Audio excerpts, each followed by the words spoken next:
Thanks for checking out our podcast. If you are interested in learning more about writing, go check out our syndication page, seriouswriter.com, where you can find resources, articles, videos, topical classes, and the Brew and Ink podcast. Again, seriouswriter.com. We thank you for listening.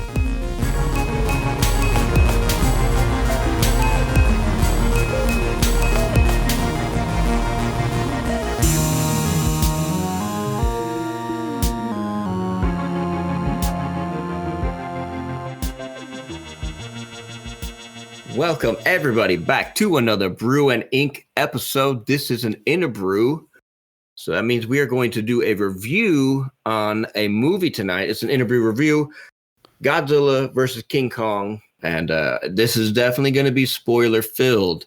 We're going to get into the storyline, the nitty-gritty, and different details of the movie. But we're here with Bill, and we're here with Britt. What's up? And we've got Katie as well. Hey, guys. And myself, Steven, SM Freehand. And we're just going to jump into this. Any initial reactions, any first takeaways that you guys had with this? I know, Bill, you said you grew up, you've watched a lot of the older ones and you were more into those. So you were intrigued to see how they did with this one. Yeah, honestly, I wouldn't say I was thrilled with all of them. I kind of had a thing about the King Kong movies. I love the Kong movies. I never really was big into the Godzilla movies because they were always pretty much the same thing to me. Godzilla comes in and kills everything he can. And, somebody speaks in dubbed English and, they attack back. I love the Tokyo versions because it was always so much fun watching these guys speak one language very clearly like this, and yet their lips were moving in complete different. I love those things when I was a kid. That was so much fun. Yeah. So, I did enjoy them. They were all fun, but they were limited in their character development somewhat. Probably because most of the characters died. It's true. I have a similar sort of experience. I watched every Godzilla movie I could possibly see. Like every time it was on TBS or whatever, I loved all of them. And I like King Kong too. There weren't as many King Kong movies. They did a little bit with the Japanese film company. They kind of took over they got a hold of the rights somehow and put a really goofy guy in a really goofy monkey costume and called him King Kong. But I love the big monster movies. I've always loved them. But Godzilla is interesting because for those of you who don't know, like the original Godzilla was a criticism of America and the atomic bomb, like the first one. And then so it's a very interesting history. And then they kind of switch it. Like the first Godzilla movie was basically this like total destruction of Tokyo for no reason. Like they couldn't stop it. There was nothing they could do. The hopelessness and all this stuff and that, but then they kind of changed to where Godzilla was like the hero. Like the movies after that, the Godzilla would be kind of the misunderstood like Spider-Man hero. Like he was kind of the destroyer kind of guy, but then like he would show up to kill the other monsters, like that were threatening. And so, but I loved them. I loved all the little Japanese shows that they had in the 60s and the 70s, and I'd watch that stuff, or Ultraman and all that stuff. I was into all of it. And so I was really looking forward to this one, mainly just for that. I didn't have high expectations. Say that. I didn't have high expectations, but but for me, I watched it because there's a lot of nostalgia in it, for me. Yeah. You almost have to come into this movie knowing that it is in that genre of its own, of just this, they come from these very almost silly, laughable type movies with men in costumes and whatnot. And these more recent ones have tried to up the production quality and the way they shot, and they have good actors and they've got, some semblance of a story, especially in like the Kong ones. Like I enjoyed Kong Skull Island. So I came in also with sort of these lower expectations, which I think helped to I could at least appreciate the movie and watch it for what it was and enjoy the action. Was it a shining beacon of writing and movie making, that would be a no on in my book. And we'll jump right into it. To me, there were some like continuity issues. Like they had two different kind of crews of cast going on. Let's just set it up that way. Basically, you had the King Kong cast, like the people that were working with Kong in his place, and then you had the Godzilla family that was always, some reason they're always around when Godzilla's up and about, and then you have like Monarch and the Shadow Corporation thing that's in the background. And sometimes like switching back and forth between different scenes, I would lose like track of like, wait, which country are we in now? Like, are they in the same place, or no, they're here and we're over there. So there was really some continuity. And the thing that stuck out to me the most was, and this is towards the end, like Godzilla and Kong just had like this massive battle in the city, and like Kong's like laying out, and it's night, and you know this because it's a really cool fight scene with all this neon light from the city and the buildings and all that, and he's laying there, and then it like cuts talk with a couple characters, a couple sentences, and it cuts back, and now it's like dawn, 10 a.m. in the morning, and King Kong's now getting up to like, I was like, was he knocked out for hours? Like, what just happened there? And so that was like probably the one that was the most glaring to me. I was like, what are we, like, how is time going here? Continuity, stuff like that. But it was a fun movie to begin. I think I liked what they did with King Kong better than what they did with Godzilla. King Kong, they had sort of like this background, like they actually gave him a way to communicate through sign language. And I thought that was kind of a smart play. Made it a lot more of a character that you could connect with, because you can get some of his thought process or some of like his confusion by him communicating through this little girl who was Gia. And so she was a deaf girl that taught King Kong sign language, essentially. Yeah, I thought that was the best part of the movie.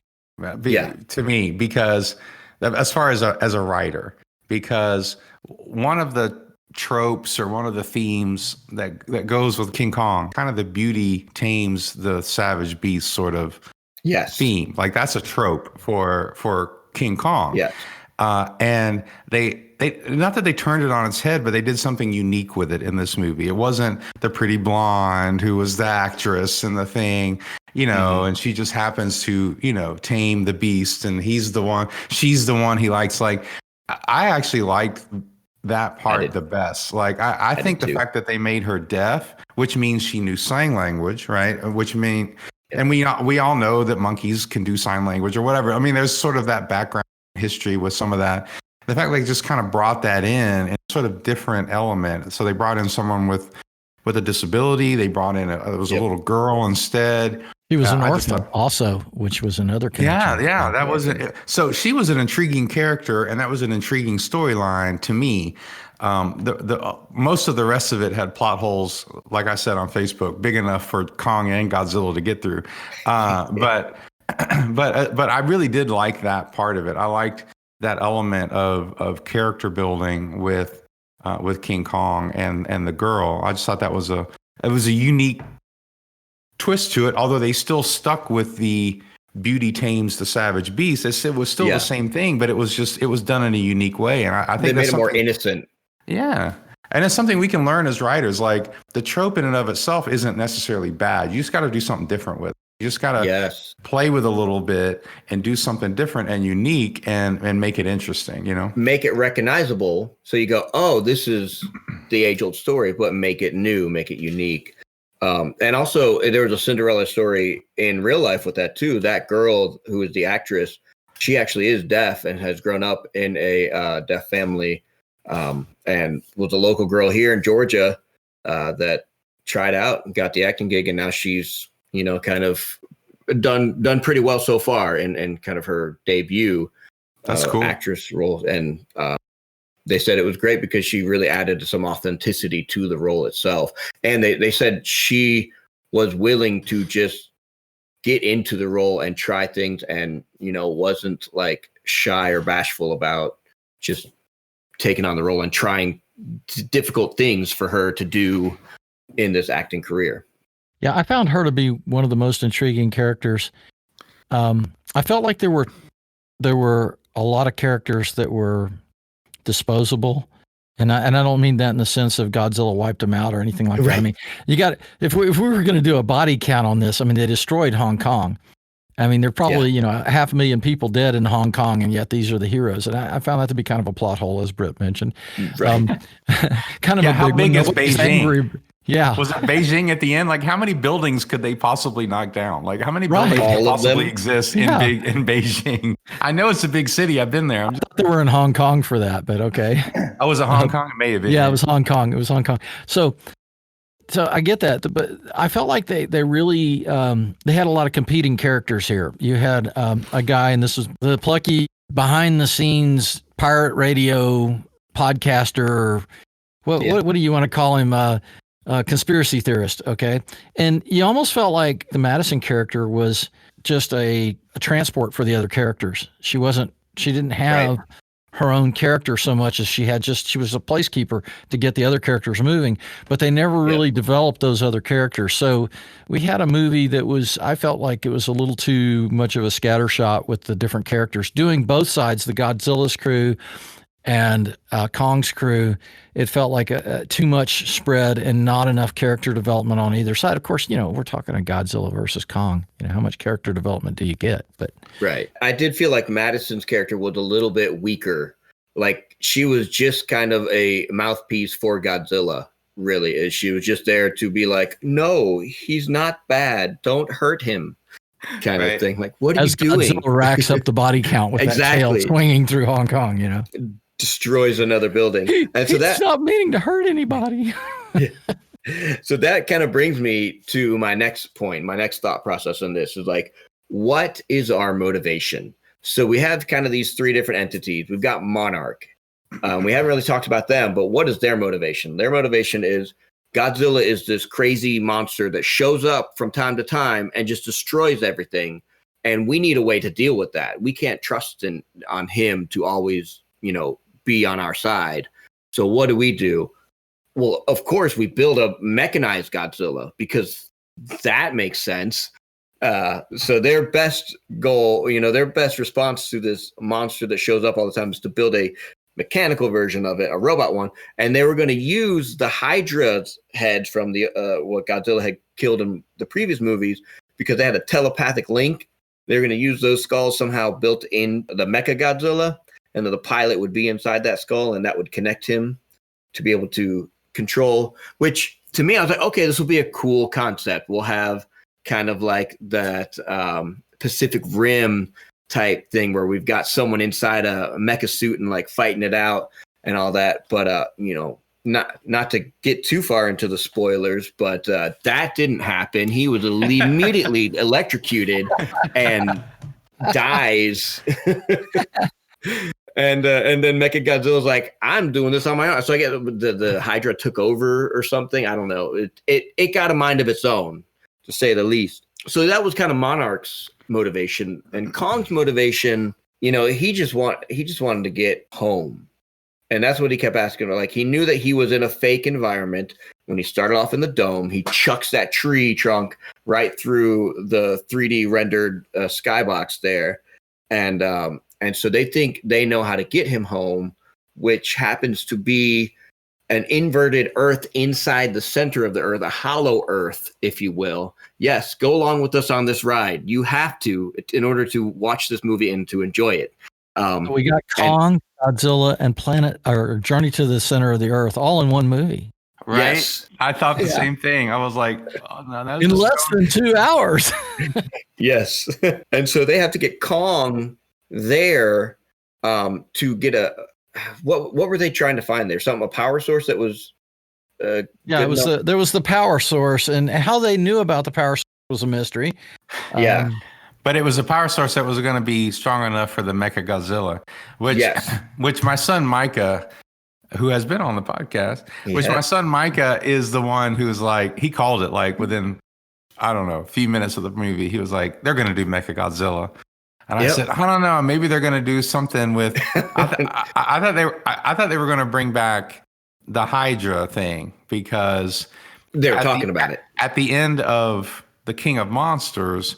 Yeah, there was a little after credit scene where where they had the head. They had one of the heads, and so I thought they were going to do some sort of genetic thing, or it was going to grow back or something.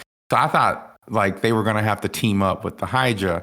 And so at the end, I looked at Mike and I said, "Well, we were both kind of right." Like, which I'm sorry, it's dumb, but it's cool. Like people like me who watched those movies when I was a kid, bringing in Mechagodzilla, as cheesy as it was, I was like, I'm in.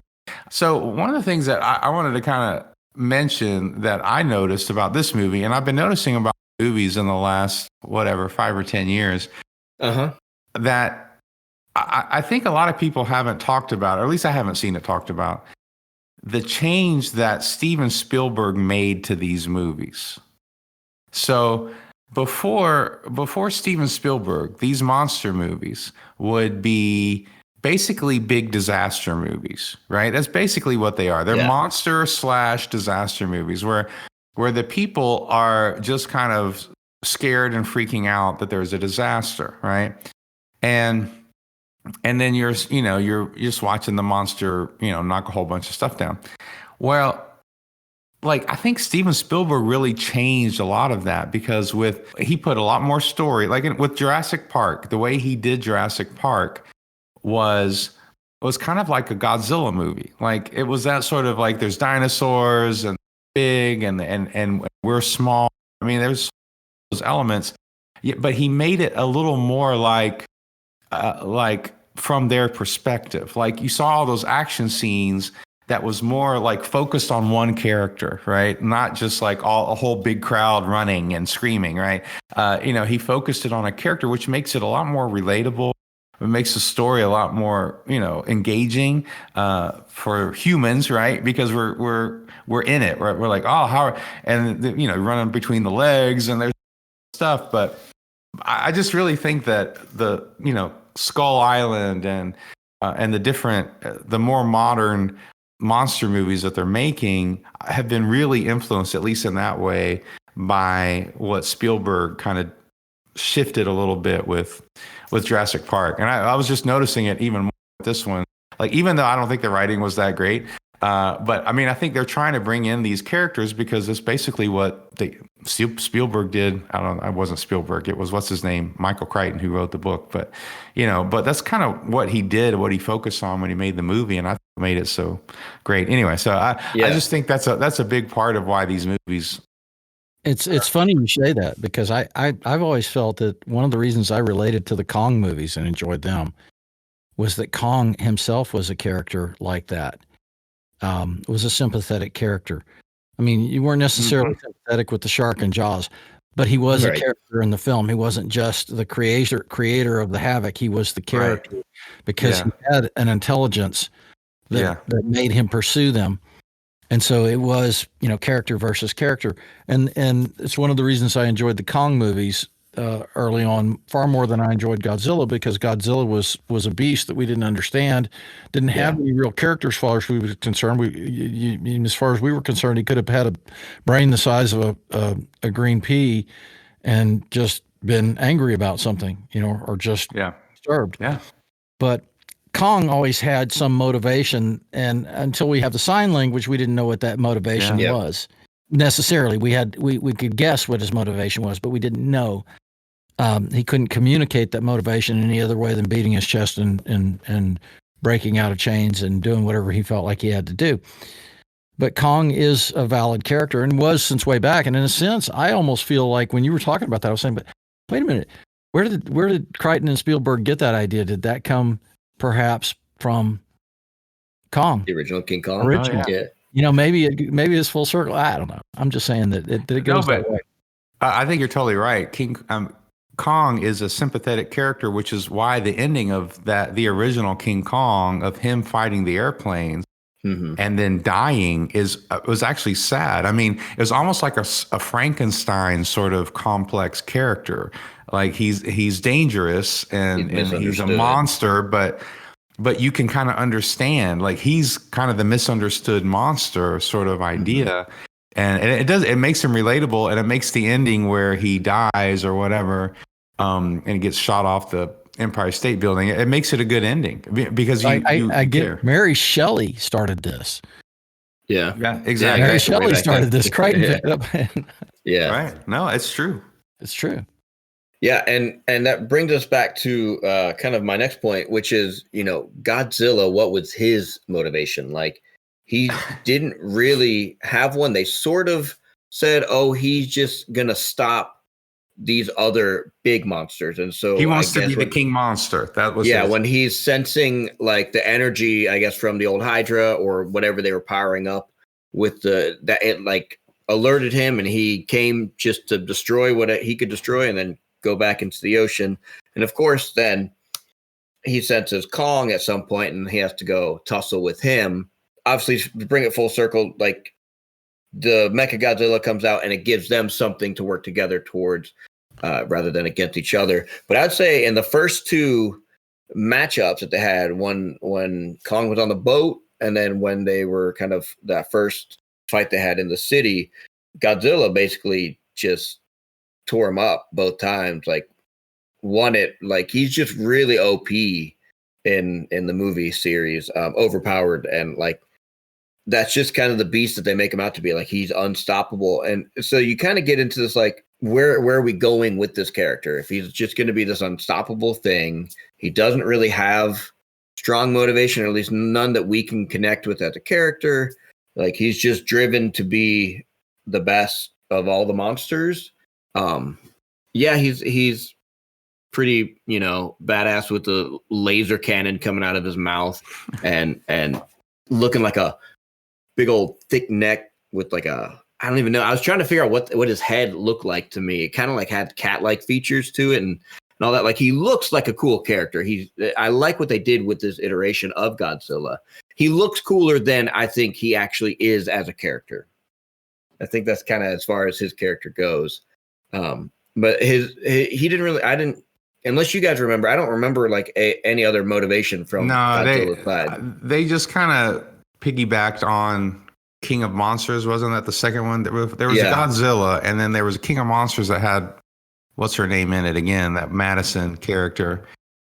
Which that movie was actually, I really liked that movie. I actually really liked that one because they kind of play Godzilla as this force of nature, but it's really the character is like it's her and her dad, and they there was still a lot of there's a lot of character and story going on with her mom and her dad and what was going on, and it worked to me because it was more like they need Godzilla as a force of nature to stop these other forces of nature, right? I mean, it was kind of like, how are they going to fix that and all that sort of stuff. But with this one, they just kind of piggybacked on that, in my opinion, and somehow knows the Hydra thing is still alive. And so he's going to kind of search it out. And they, to me, and we were talking about this when we watched the movie, Mike and I and the kids, I was like, this is like a Marvel movie. The two superheroes have to meet and fight. Right. And then they're only going to team up with something else. And I called it even before the movie. Neither one of them are really going to win. They're going to have to team up against something. And that's why I thought they were going to bring the Hydra back and maybe do a Mecha Hydra or something. And Michael was like, no, Mecha Godzilla. And I said, okay. Yeah. So it was predictable in that sense. And like I said, I think you're right. I think the whole storyline with Madison was it was a train wreck. and like I really like the other element with the deaf girl, and that was really, really interesting. But it was a monster movie, and we got to see him fight, so good. Yeah, I felt like they could have balanced that a little bit, taken a little bit of the headway that Kong had and his side of the story had back with some different filmmaking. When I say that, what I mean is Godzilla as a character, his facial expressions were just anger, were just fury, were just, I want to win. There were greed, fury, anger, however you want to characterize that. I watched these close-up shots of his face, and you see it and you expect there to be something in there, something sympathetic, something you can connect to. And I just never got that. And even when they tried to do that, they didn't have that in there. You never saw the eyes. You just saw the squinting slits, very reptilian. Right. Of course, he's a big lizard, sort of. So I felt like that character could have saved a little of that side of the story just by being more sympathetic at some point, just by the creative team doing something that made him seem more sympathetic. But they failed at that, and I mean that's the long and short of it. They didn't do it. They spent a lot of time writing somehow that King Kong. See, I keep doing it. That King Kong gets an axe. That was obviously the most important thing that they had to write. How are we going to get King Kong a weapon? Because he obviously can't stand toe to toe with Godzilla. Right. But, well, I mean, you think about it. In the King of Monsters, Godzilla basically becomes an atom bomb, destroying like a whole city. Like, what was it? Detroit or Boston? It was Boston or something. He just destroys Boston. I don't know how many more cities they can destroy in these movies. I mean, we've only got a few cities, guys. Right. Yeah, they destroyed Boston in the last movie, and now they got like King Kong and Tokyo. I mean, Hong Kong and Tokyo. Excuse me. Just going. Anyway, all that to say is, so they had to give, or they thought they had to give King Kong something to make him competitive. So they just have like this very mysterious axe that can somehow redirect energy and is from the same energy source. I mean, like this whole thing, they just kind of like convoluted. He shows up. He finally gets back to home, his home inside. So they figure out that the Hollow Earth used to be like the living space for all these giant monster creatures, these kaijus, if you will. And I guess he just happened to leave his favorite axe behind back at home, and was like, "Oh, this old thing. I'm glad I had this." And I think it was a piece of Godzilla's, like the little horns or whatever, or the spikes that come off his back. I think it's one of those. I think it was a piece of Godzilla, and that's why it kind of transferred the same energy, and why it could do damage to Godzilla.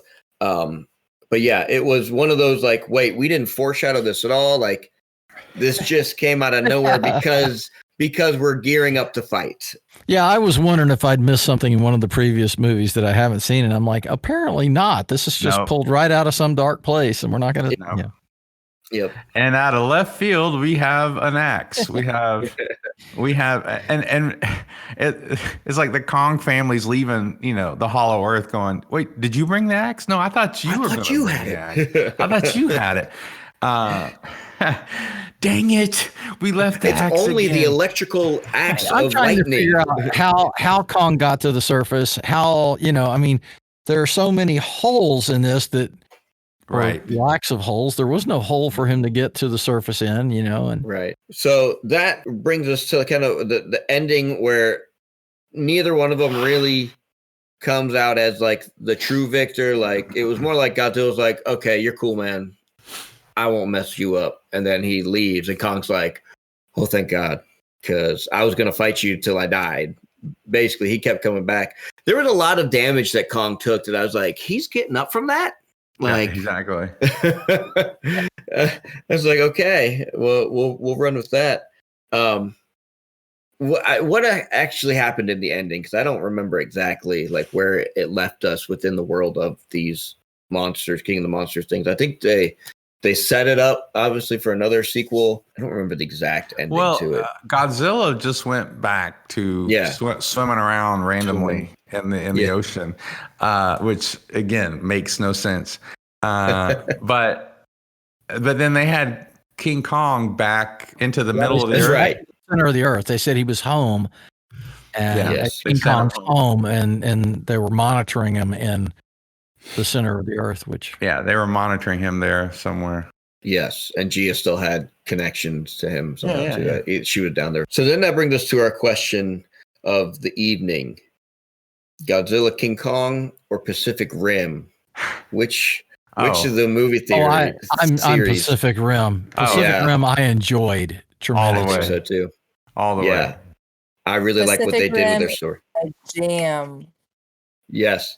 And I say that having not seen any Godzilla movies and only half of the 2003 King Kong, the one with Jack Black. Yeah. Yeah, the very first one that they came back with, So, I mean, I'm a big Pacific Rim fan. nothing beats it. That is my kind of camp. Yes. Really good story, really good effects, Yeah. really good dialogue. As it's cheesy and silly and just Yeah, but the fantastic same movie. epic proportion of like fights and monsters versus like robot type thing. So that's why it's comparable to Kong and Godzilla. For those that may not be familiar with Pacific Rim, it got the same scale of conflict, but then like she said, a lot better. It's got the same scale of conflict without the muddled mess of characters having all. I mean, they kept it. They kept it tight. They kept that group tight and having their own stories. And even the second one was good. I mean, like the second one, they could have totally phoned it in just to make money, but I think they still made a quality movie out of it. So yeah, hands down, it's 4-0 Pacific Rim. Any final thoughts you guys have on this movie? I mean, for me, it was a fun action movie. You got to see them duke it out. That stuff was there. It was good. The actions and the fight scenes were good, but there some of the things you just have to go, okay, he's a main character. He's gonna heal quickly after that ass kicking that he just got. But yeah, fun, great animation, and a fun modern collaboration on these two characters. Those are my final thoughts. I don't know what you guys think. I wouldn't pay, $15 to see it in a theater or whatever it costs nowadays, but it certainly was fun just to watch. Yeah. I might have paid to see it once, but I had low expectations. But again, it was fun. Like you said, it was fun. I wanted to see it, and I might watch it again one day. But I was a little disappointed because they were kind of headed to this, and that's why some of the muddled writing to me was kind of disappointing. Again, I wasn't expecting Shakespeare or something. I wasn't expecting some great writing, but after King of the Monsters and Skull Island, which I thought were two quality movies, the original Godzilla had its problems. I think not the original one, but the one that they did before King of Monsters that it was a sequel to. I think it had a couple issues, but it had enough that nostalgic people like me liked it, but it had its own sort of style that I thought was cool. And obviously they were going to this place, like they were trying to get to a shared universe of big monster movie kind of thing. And I just, as we go back to how Marvel has changed the game.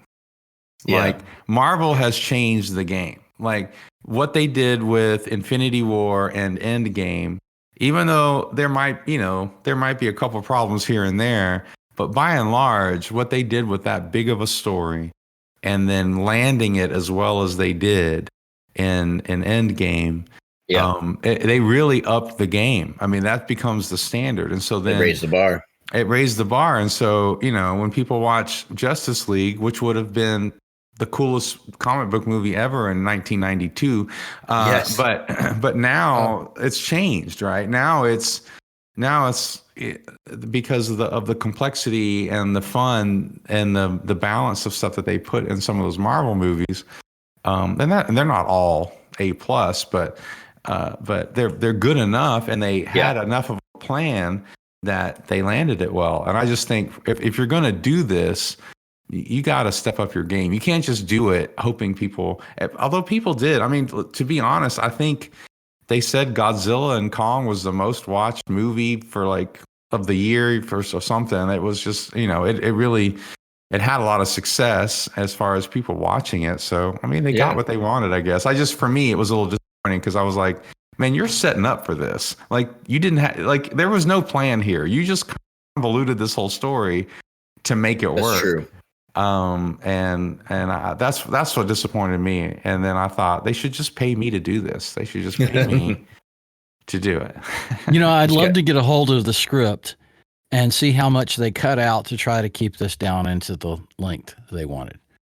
I'd love to see the original sold script, because it's always possible that they cut an awful lot of. They may have been much more developed. They may have just blown it in the process, or in the budget. Yeah. So last takeaway, best character in your opinion. Bill, who was the best character that you think? Jaya, or whatever her name was, the little girl. Jaya. I immediately connected with her. Yeah. Immediately connected with her and her connection with Kong. I just thought that was fantastic. I've always loved Kong, and I loved that connection. I love they played that right. Yeah, Britt, same for you. They could have given her 30 more minutes on screen. I totally agree. Like by the way, I think a whole movie with just those two characters, if they had just done a whole movie where they developed that would have been amazing. But no, that absolutely for me as well. Yep. That's so funny because that was my answer too. And I was thinking, oh, maybe it'll be a toss up between like one person's like really Godzilla party, someone else's King Kong party. But no, it wasn't either the two main monster characters for either of us. It was Gia, the little sign language girl. So I would like to see more of that as well. But yeah, so faithful listeners, if you guys haven't checked the movie out, get out there and watch it, and then you can come back and listen to us rant and rave about it again and hear where we're accurate. And you can even try and change our minds if you think we're wrong anywhere. We're always happy to chat on Facebook or Twitter. And until next time, raise a glass to inspiration and stay inspired, guys.